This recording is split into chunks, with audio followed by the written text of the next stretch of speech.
नमस्कार साथियों, आप सभी का स्वागत है अनुराग सर के साथ साइको एक्सप्रेस में। तो इस प्रैक्टिस सेट की श्रृंखला को आगे बढ़ाते हुए पहले हम इम्पॉर्टेंट टॉपिकों की बात कर लेते हैं। तो पहले अब हम हल करने जा रहे हैं आपका प्रैक्टिस सेट नंबर 10। उसके बाद अभी हम हल करेंगे आपका जो बचा हुआ है आपका शायद 8 बचा हुआ है, 6, 5, 3, 2, 1 जो भी होगा वो बचा होगा उसको हम क्लियर करेंगे। लेकिन पहला ये परीक्षा की दृष्टि से थोड़ा महत्वपूर्ण श्रृंखला है और प्रैक्टिस सेट भी महत्वपूर्ण है। तो इन 30 क्वेश्चनों की पहले हम बात कर लेते हैं, ठीक है साथियों। तो साथियों इसमें पहला क्वेश्चन है आपका कि किस मनोवैज्ञानिक के अनुसार सीखने का मतलब ज्ञान का निर्माण करना है। सीखने का मतलब क्या करना है? ज्ञान का निर्माण करना है। अगर सीखा जाएगा, सीखने का जो मेन मतलब है वो क्या होता है? ज्ञान का निर्माण करना होता है, ठीक है साथियों। क्या करना है? ज्ञान का निर्माण करना है साथियों। किसका निर्माण करना है? ज्ञान का निर्माण करना है। तो इस परिभाषा को किन महोदय ने कहा है? ठीक है, ये एक परिभाषा है कि सीखना ज्ञान का क्या करना है? निर्माण करना है। तो किसने कहा था साथियों? ज्ञान का निर्माण करना। ज्ञान अपने आप बालक कब निर्माण करता है, इसके बारे में किसने बात कही थी? तो बात कहने वाले हैं इसके आपके क्या? जीन पियाजे महोदय। कौन से महोदय? जीन पियाजे महोदय। जीन पियाजे महोदय ने कहा कि बालक क्या करता है? सक्रिय रूप से अपना ज्ञान का निर्माण करता है, ठीक है दोस्तों। उसके बाद क्वेश्चन नंबर 2 पे चलते हैं। सेकंड आपका क्या कह रहा है? निम्न में से कौन सा शिक्षण सिद्धांत नहीं है? निम्न में से कौन सा शिक्षण सिद्धांत नहीं है साथियों? तो कौन सा है? आपका पहला ऑप्शन है ज्ञात से अज्ञात की ओर, दूसरा है आपका प्रत्यक्ष से अप्रत्यक्ष की ओर, तीसरा है आपका क्या? पूर्ण से अंश की ओर, चौथा है आपका क्या? अज्ञात से ज्ञात की ओर, ठीक है साथियों। तो ज्ञात से अज्ञात की ओर क्या है? आपका शिक्षण सूत्र है। प्रत्यक्ष से अप्रत्यक्ष की ओर है। पूर्ण से अंश की ओर है। तो जो नहीं है वो आपका क्या है? अज्ञात से ज्ञात की ओर, ठीक है दोस्तों। कौन सा नहीं है? ज्ञात से अज्ञात की ओर। कौन सा नहीं है? ज्ञात से अज्ञात की ओर वाला जो है वो शिक्षण सूत्र आपका क्या है? नहीं है, ठीक है साथियों। अब क्वेश्चन नंबर 3 आता है एलेक्सिया क्या है? एलेक्सिया किससे संबंधित है? तो एलेक्सिया पहला है आपका पढ़ने की क्षमता, दूसरा है लिखने की अक्षमता, तीसरा है सीखने की अक्षमता और चौथा है क्या? सुनने की अक्षमता, ठीक है साथियों। तो आपका तीसरे का ऑप्शन क्या होगा? यानी बालक एलेक्सिया में क्या करता है? पढ़ नहीं पाता है। क्या नहीं पाता है? पढ़ नहीं पाता है। क्या करता है? पढ़ नहीं पाता है, ठीक है साथियों। अगले क्वेश्चन पे चलते हैं, क्वेश्चन नंबर 4। तो क्वेश्चन नंबर 4 क्या कह रहा है आपका कि पियाजे के अधिगम के संज्ञानात्मक सिद्धांत के अनुसार वह प्रक्रिया जिसके द्वारा संज्ञानात्मक संरचना को संशोधित किया जाता है कहलाती है। पहला है आपका क्या? प्रत्यक्षण, दूसरा है समायोजन, तीसरा है समायोजना और चौथा है आपका क्या? स्कीमा, ठीक है साथियों। तो मैंने बताया था कि जीन पियाजे में क्या होता है? आत्मसातीकरण और समायोजन। और आत्मसातीकरण और समायोजन दोनों प्रक्रियाएं किसकी हैं? आपकी अनुकूलन की प्रक्रियाएं हैं। तो आपका आत्मसातीकरण में बालक क्या करता है? पूर्व ज्ञान के सहारे सीखता है। जबकि समायोजन में क्या होता है साथियों? बालक क्या करता है? इसमें पूर्व ज्ञान में क्या करता है? परिवर्तन करता है, यानी अपने स्कीमा में संशोधन करता है। तब वो क्या करता है? अपने आप को समायोजित कर पाता है, ठीक है साथियों। तो इसमें आपका क्या होगा? बी ऑप्शन होगा। बी ऑप्शन आपका क्या है साथियों? समायोजन। बी ऑप्शन आपका क्या है? समायोजन। ऑप्शन आपका क्या होगा? बी ऑप्शन होगा, ठीक है साथियों। उसके बाद चलते हैं क्वेश्चन नंबर 5 की तरफ, ठीक है साथियों। क्वेश्चन नंबर 5 आपका क्या है? वस्तुओं को क्रम से लगाने की क्षमता बालक में जीन पियाजे के अनुसार किस अवस्था में विकसित होती है? वस्तुओं को क्रम से लगाने की क्षमता बालक में जीन पियाजे के अनुसार किस अवस्था में विकसित होती है साथियों? तो आपका 5वां क्वेश्चन क्या है? इसका ऑप्शन पहला है आपका क्या? इंद्रिय जनित अवस्था, दूसरा है आपका औपचारिक अवस्था, तीसरा है स्थूल अवस्था, चौथा है क्या? अंतः प्रज्ञात्मक अवस्था, ठीक है साथियों। तो जो बालक होगा वो वस्तुओं को क्या करता है?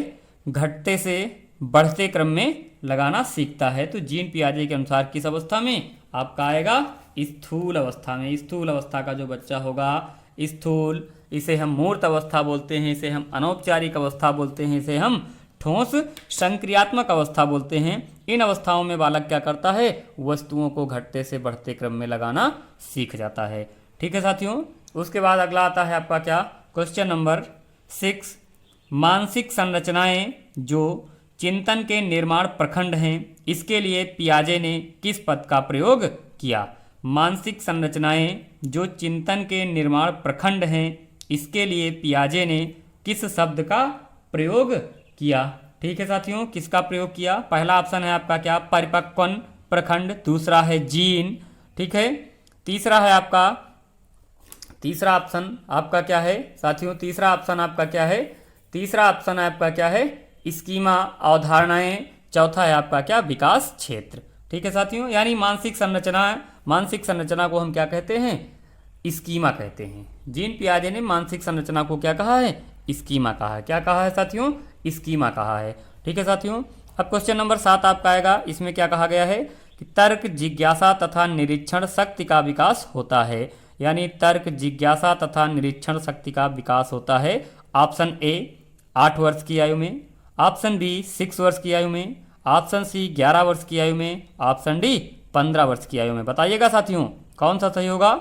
आपका बताया गया है कि किस आयु में बालक के अंदर तर्क, जिज्ञासा या निरीक्षण की शक्ति का विकास होता है। तो किस आयु में, आपकी 11 वर्ष की आयु में बालक के अंदर क्या होता है, तर्क, जिज्ञासा, निरीक्षण शक्ति का विकास होने लगता है। ठीक है साथियों, क्वेश्चन नंबर 8 आपका क्या है, निम्नलिखित में से कौन सा सिद्धांत यह दर्शाता है कि अपेक्षित व्यवहार के सन्निकट सकारात्मक प्रतिक्रिया तथा पुनर्बलन के फलस्वरूप व्यवहारात्मक विकास किया जा सकता है। ठीक है साथियों, मैंने बताया था सन्निकटन के बारे में। आपका सन्निकटन क्या होता है, ठीक है, सन्निकटन की प्रक्रिया को हम क्या कहते हैं, शेपिंग कहते हैं। ठीक है, तो शेपिंग के बारे में कहाँ पे बात की गई थी, आपके जो ऑप्शन पहला है आपका वाद, दूसरा है शास्त्रीय अनुबंधन, तीसरा है ऑपरेंट अनुबंधन, चौथा है आपका क्या, सामाजिक अनुबंधन। तो कहाँ पे बात की गई थी, ऑपरेंट अनुबंधन पे बात की गई थी। कहाँ पे बात की गई थी, ऑपरेंट अनुबंधन।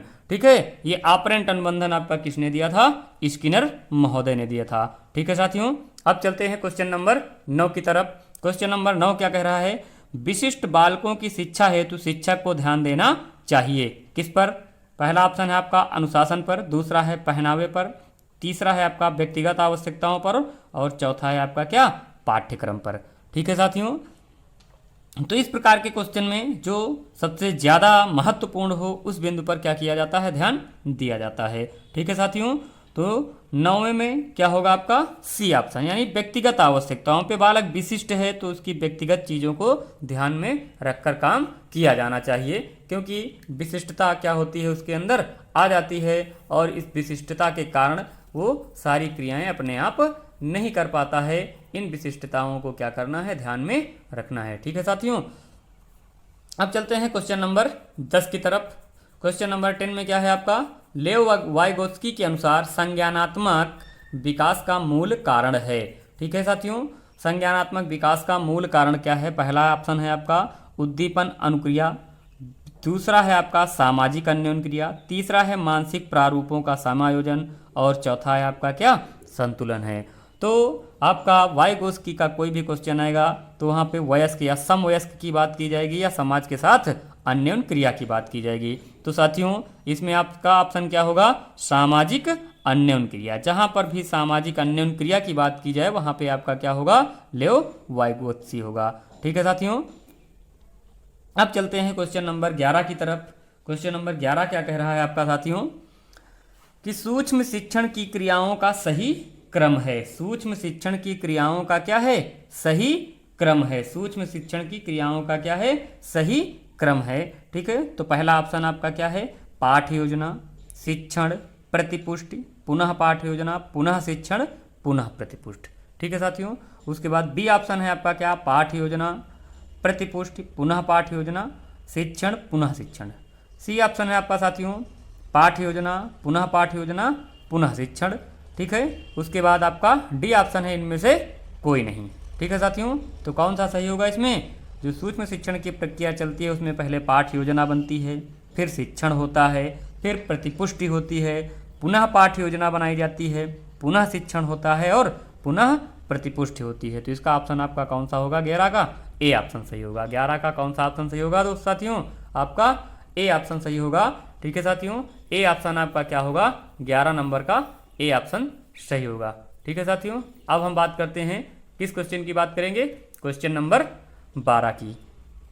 क्वेश्चन नंबर 12 क्या कह रहा है साथियों? कि चालक शक्ति का वह मौलिक स्रोत है जो व्यक्ति को क्रियाशील कर देता है, किसने कहा? चालक शक्ति का वह मौलिक स्रोत है जो व्यक्ति को क्रियाशील कर देता है, किसने कहा? ऑप्शन ए है आपका डेसियल, ऑप्शन बी है बोरिंग, ऑप्शन सी है गेट्स, ऑप्शन डी है फ्रेंडसन। तो बताइएगा साथियों कौन सा होगा इसमें? तो चालक शक्ति का मौलिक स्रोत, ये परिभाषा कहने वाले आपके क्या थे? डेसियल महोदय थे। कौन से थे आपके? डेसियल महोदय थे। ठीक है साथियों, अगला सिद्धांत है अभिप्रेरणा का स्वास्थ्य सिद्धांत। कौन सा सिद्धांत? स्वास्थ्य सिद्धांत। अभिप्रेरणा का स्वास्थ्य सिद्धांत विकसित किया गया किसके द्वारा? ऑप्शन ए है आपका हर्जबर्ग द्वारा, ऑप्शन बी है हल द्वारा, ऑप्शन सी है मैस्लो द्वारा, ऑप्शन डी है आपका क्या? मार्गन द्वारा। बताइएगा साथियों किसके द्वारा विकसित किया गया था? ये आपका हर्जबर्ग के द्वारा। किसके द्वारा? हर्जबर्ग के द्वारा अभिप्रेरणा का स्वास्थ्य सिद्धांत या अभिप्रेरणा का दोहरा कारक सिद्धांत विकसित किया गया था। ठीक है साथियों, अब हम बात करते हैं क्वेश्चन नंबर 14 की। अधिगम प्रक्रिया में सही कड़ी का चयन कीजिए। ठीक है साथियों, तो ऑप्शन आपका पहला है लक्ष्य, समायोजन, प्रेरक, फिर परिवर्तन। ऑप्शन बी है आपका परिवर्तन, लक्ष्य, प्रेरक, परिवर्तन। ठीक है साथियों, ऑप्शन सी है परिवर्तन, लक्ष्य, प्रेरक, समायोजन। ठीक है साथियों, ऑप्शन डी है आपका प्रेरक, लक्ष्य, समायोजन, परिवर्तन। तो कौन सा ऑप्शन होगा? यानी हमारे सामने क्या होगा? प्रेरक होगा, मोटिव्स होगा, फिर हमारे सामने लक्ष्य आएगा, फिर हम समायोजित होंगे, फिर हमारे अंदर क्या होगा? परिवर्तन होगा। तो इसमें ऑप्शन आपका कौन सा सही होगा साथियों? डी ऑप्शन सही होगा। ठीक है साथियों, अब हम बढ़ते हैं क्वेश्चन नंबर 15 की तरफ। क्वेश्चन नंबर 15 क्या कह रहा है भाई? बताइएगा क्वेश्चन नंबर 15 क्या कह रहा है साथियों? क्वेश्चन नंबर 15 क्या कह रहा है? संज्ञानात्मक मनोविज्ञान में चोम्स्की का मुख्य प्रदान है। संज्ञानात्मक मनोविज्ञान में चोम्स्की महोदय ने किसकी बात कही है? तो किसकी बात कही है साथियों? चोम्स्की महोदय ने किसकी बात कही थी? पहला ऑप्शन है आपका कथन सिद्धांत का, दूसरा है व्याकरण सिद्धांत का, तीसरा है उच्चारण सिद्धांत का, चौथा है आपका क्या? संप्रेषण मापन सिद्धांत का। ठीक है साथियों, तो चोम्स्की भाषा से संबंधित थे, तो भाषा में आपका क्या? इन्होंने किसकी बात की थी? व्याकरण की बात की थी। किस सिद्धांत की? व्याकरण के सिद्धांत की। तो ऑप्शन आपका कौन सा सही होगा? बी ऑप्शन सही होगा। ठीक है साथियों, क्वेश्चन नंबर 16। क्वेश्चन नंबर 16 क्या कह रहा है? कि आपका सृजनात्मकता और उदार आनंद बचपन की कुंजी है। ठीक है, इसे ना समझ वयस्क संसार द्वारा उसकी विकृति को क्या होता है? खतरा होता है। ठीक है साथियों, इस स्टेटमेंट को किसने कहा? ये कथन किसका था? ठीक है, ये आपका एनसीएफ 2005 का एक स्टेटमेंट है। इसको कहने वाले थे आपके क्या? रविन्द्रनाथ टैगोर महोदय। कौन थे आपके? रविन्द्रनाथ टैगोर महोदय थे। ठीक है साथियों, उसके बाद एनसीएफ 2005 में कुल कितने फोकस समूह थे? ठीक है, फोसक लिख गया है, फोकस समूह थे। बताइएगा साथियों एनसीएफ 2005 में कुल कितने फोकस समूह थे? तो बताइएगा। ऑप्शन ए है आपका 18, ऑप्शन बी है 21, ऑप्शन सी है 24, ऑप्शन डी है 27। ठीक है साथियों, बताइएगा साथियों कितने राष्ट्रीय फोकस समूहों की बात की गई थी? ठीक है साथियों, तो कितने? 21 राष्ट्रीय फोकस समूहों की क्या की गई थी? बात की गई थी। कितने राष्ट्रीय फोकस समूहों की बात की गई थी साथियों? 21 राष्ट्रीय फोकस समूहों की बात की गई थी। ठीक है साथियों, अब क्वेश्चन चलते हैं 18 पर साथियों। ठीक है साथियों, क्वेश्चन नंबर 18 क्या कह रहा है? कि 5 वर्ष के मोहन की मानसिक आयु 8 वर्ष है, उसकी बुद्धि लब्धि कितनी होगी? ठीक है, तो इसको बताया था। इसमें सूत्र क्या होगा? MA अपान CA इंटू 100। ठीक है, ये फार्मूला होता है और इस फार्मूले में हम रख लेंगे कि मेंटल एज कितनी है बालक की? 5 वर्ष। यानी मेंटल एज क्या है? मानसिक आयु क्या है आपकी? 8 वर्ष है। मानसिक आयु क्या है आपकी? 8 वर्ष है। बालक की मानसिक आयु क्या है? 8 वर्ष है। ठीक है, और उसकी क्रॉनिकल एज यानी वास्तविक आयु कितनी है? 5 वर्ष। बालक कितने वर्ष का है? 5 वर्ष का है। ठीक है साथियों, तो 5 वर्ष और इंटू 100 कर देंगे। ठीक है दोस्तों, इसको काट लेंगे। ये आपका क्या होगा? 20 हो जाएगा। और अब इसको हम क्या करेंगे? मल्टीप्लाई कर लेंगे 8 इंटू 20 तो कितना आ जाएगा आपका 160। तो साथियों इसमें ऑप्शन आपका कौन सा सही होगा, आपका बी ऑप्शन सही होगा। ठीक है साथियों, कौन सा ऑप्शन, बी ऑप्शन क्या होगा आपका सही होगा। ठीक है साथियों, अब चलते हैं क्वेश्चन नंबर 19 की तरफ। समावेशी शिक्षा का संबंध है, समावेशी शिक्षा का संबंध है किससे है, ऑप्शन ए है आपका दाखिले से संबंधित कठोर क्रियाओं से, ऑप्शन बी है कक्षा में विविधता से, ऑप्शन सी है हाशिए पर स्थित वर्गों से शिक्षकों को सम्मिलित करने से, ऑप्शन डी है इनमें से कोई नहीं। समावेश का मतलब क्या होता है, जहां पे सभी लोग उपस्थित हों तो उसे हम क्या कहते हैं, समावेश कहते हैं। ठीक है साथियों, तो इसमें ऑप्शन आपका कौन सा सही होगा, बी, यानी कक्षा में विविधता से। ऑप्शन आपका क्या होगा, बी सही होगा। ठीक है साथियों, अब चलते हैं क्वेश्चन नंबर 20 की तरफ। बालकों के मुफ्त एवं अनिवार्य शिक्षा अधिकार अधिनियम 2009 में निम्न में से किस पर ध्यान नहीं दिया गया। ठीक है साथियों, ऑप्शन आपका ए है अध्यापकों को प्रशिक्षण सुविधा प्रदान करना, ठीक है ये दिया गया है। ठीक है, ऑप्शन बी है घुमंतु बालकों के प्रवेश को सुनिश्चित करना, ये भी दिया गया है। ऑप्शन सी है एकेडमिक कैलेंडर को निर्धारित करना, ये भी दिया गया है। ठीक है साथियों, ऑप्शन डी है 14 वर्ष के पश्चात शिक्षा की व्यवस्था। ठीक है साथियों, तो आपका एनसीएफ 2005 में किसकी बात की गई थी, 6 से 14 वर्ष, 6 से 14 वर्ष के बच्चों को क्या किया जाएगा, निःशुल्क शिक्षा दिया जाएगा। 14 वर्ष के पश्चात कोई शिक्षा की व्यवस्था नहीं कही गई है। तो आपका ऑप्शन कौन सा सही होगा, डी ऑप्शन सही होगा। कौन सा ऑप्शन सही होगा साथियों, डी ऑप्शन सही होगा। ठीक है साथियों, अब हम चलते हैं क्वेश्चन नंबर 21 की तरफ। ठीक है साथियों, किसकी तरफ, क्वेश्चन नंबर 21 की तरफ। तो क्वेश्चन नंबर 21 आपका क्या कह रहा है, देखिएगा। ठीक है साथियों, क्वेश्चन नंबर 21 क्या कह रहा है कि बच्चों के संज्ञानात्मक विकास के संदर्भ में निम्न में से कौन सी पियाजे की संरचना है। ठीक, किसके बारे में पियाजे ने बताया है, किसके बारे में पियाजे ने बताया है साथियों, तो बताइएगा। स्कीमा के बारे में पियाजे ने बताया है कि नहीं, बी ऑप्शन है शेपिंग के बारे में बताया है कि नहीं, डी ऑप्शन है अनुबंधन के बारे में बताया है कि नहीं आपका, उसके बाद डी ऑप्शन है आपका क्या, मॉडलिंग। ठीक, बताइएगा दोस्तों इसमें से कौन सा ऑप्शन सही होगा। ठीक है दोस्तों, तो शेपिंग, अनुबंधन, मॉडलिंग ये सभी आपके अधिगम से संबंधित हैं। स्कीमा के बारे में जीन पियाजे ने क्या किया था साथियों, बताया था। किसके बारे में, स्कीमा के बारे में बताया था। क्वेश्चन नंबर 22 पे चलते हैं साथियों। इसमें क्या कहा गया है कि ब्लूम द्वारा दिए गए ज्ञानात्मक पक्ष के वर्गीकरण में एंडरसन और क्राथवाल द्वारा कब संशोधन किया गया था और संशोधन का लास्ट स्तर क्या था, ये पूछा गया था। तो ए ऑप्शन है आपका 2002 मूल्यांकन करना, ऑप्शन बी है 2001 विश्लेषण करना, ऑप्शन सी है 2001 संश्लेषण करना, ऑप्शन डी है 2001 सृजन करना। तो बताइएगा साथियों कौन सा ऑप्शन सही होगा इसमें। तो इसमें आपका क्या होगा, ऑप्शन आपका आ जाएगा क्या, डी ऑप्शन आ जाएगा क्या, 2001 में, और संशोधन के बाद स्तर हुआ था सृजनात्मकता का। ठीक है साथियों, अब चलते हैं क्वेश्चन नंबर 23 की तरफ। वर्तनी की विधिवत शिक्षा का ज्ञान किस स्तर पर देना चाहिए या होना चाहिए। तो पहला ऑप्शन है आपका प्राथमिक स्तर पर, दूसरा है माध्यमिक स्तर पर, तीसरा है आपका उच्चतर माध्यमिक स्तर पे इसको करना चाहिए था, उच्चतर माध्यमिक स्तर पे, और अगला है आपका उच्च माध्यमिक स्तर। ठीक है साथियों, इसे हम क्या करना था, उच्चतर करना था, इसे क्या करना था, उच्चतर करना था। ठीक है साथियों, इसे क्या करना था, उच्चतर करना था। ठीक है, तो किस स्तर पर बच्चे की वर्तनी को सुधारा जाएगा, तो किस स्तर पर, आपके प्राथमिक स्तर पर। किस स्तर पर, प्राथमिक स्तर पर वर्तनी को क्या किया जा सकता है, सुधारा जा सकता है सही से। ठीक है साथियों, अब चलते हैं क्वेश्चन नंबर 24 की तरफ।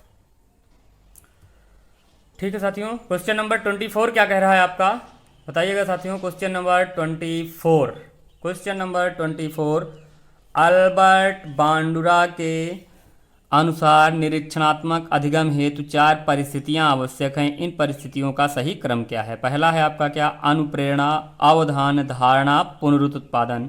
बी है आपका अवधान, अनुप्रेरणा, धारणा, पुनरुत्पादन। सी ऑप्शन है अवधान, धारण, पुनरुत्पादन, अनुप्रेरणा। डी ऑप्शन है अवधान, धारणा, अनुप्रेरणा, पुनरुत्पादन। ठीक है, बताइएगा साथियों, इसके बारे में बताया गया है कि आपके अल्बर्ट बंडूरा ने जो सामाजिक अधिगम सिद्धांत दिया है उसमें बालक किसी के व्यवहार को धारण करता है, वो अवधान करता है यानी ध्यान से देखता है, फिर उसको धारण करता है, धारण करने के बाद उस व्यवहार को अपने ऊपर लागू करता है, लागू करने के बाद उसको क्या मिलता है, मोटिवेशन मिलता है। क्या मिलता है, अनुप्रेरण मिलता है। तो साथियों 24 में आपका क्या होगा, सी ऑप्शन। 24 में आपका क्या होगा साथियों, सी ऑप्शन। उसके बाद चलते हैं क्वेश्चन नंबर 25 की तरफ। निम्न में से कौन सा अर्जित अभिप्रेरक का उदाहरण नहीं है। ऑप्शन ए है आपका अभिवृत्ति, ऑप्शन बी है रुचि, ऑप्शन सी है जिज्ञासा, ऑप्शन डी है क्या, भूख। ठीक है, कौन सा अर्जित नहीं है, जो बाहर से हम ले वो अर्जित होता है, जो हमें आंतरिक रूप से मिले वो आंतरिक होता है। ठीक है साथियों, तो अभिवृत्ति, रुचि और जिज्ञासा ये सभी हमारे क्या हैं, अर्जित अभिप्रेरक हैं। भूख हमारा क्या है, आपका जो होता है आंतरिक होता है। ठीक है साथियों, तो ये आपका क्या अर्जित का भाग नहीं है। ठीक है साथियों, बाकी तीन आपके क्या हैं, अर्जित अभिप्रेरक हैं। ठीक साथियों, क्वेश्चन नंबर 26 पर चलते हैं। विकास का पठार किस अवस्था में परिलक्षित होता है। ठीक है, ऑप्शन ए है गर्भावस्था, ऑप्शन बी है शैशवावस्था, ऑप्शन सी है बाल्यावस्था, ऑप्शन डी है क्या, किशोरावस्था। बताइएगा साथियों कौन सा ऑप्शन इसमें सही होगा। विकास का पठार यानी विकास का पठार। ठीक है, विकास क्या होता है, एक प्रकार से धीमा हो जाता है। तो विकास धीमे होने की प्रक्रिया मैंने बताया था कि क्या होता है, विकास की छद्म अवस्था या झूठी अवस्था। ठीक है, तो कौन सी अवस्था होती है, झूठी अवस्था आपकी बाल्यावस्था। ठीक है, विकास का पठार बाल्यावस्था में बनता है। ठीक है साथियों, अब चलते हैं क्वेश्चन नंबर 27 की तरफ। ठीक है साथियों, क्वेश्चन नंबर 27 क्या कह रहा है, समस्या समाधान का प्रथम चरण है। पहला है आपका समस्या की पहचान, दूसरा है आपका आंकड़ा संग्रह करना, तीसरा है परिकल्पना का निर्माण, चौथा है आपका परिकल्पना का परीक्षण। समस्या समाधान का प्रथम चरण यानी समस्या समाधान का जो प्रथम चरण होगा उसमें हम क्या करेंगे, समस्या को जानने की कोशिश करेंगे। ठीक है साथियों, तो इसका ऑप्शन क्या होगा आपका, पहला होगा। 27 का ऑप्शन क्या होगा आपका, ए होगा।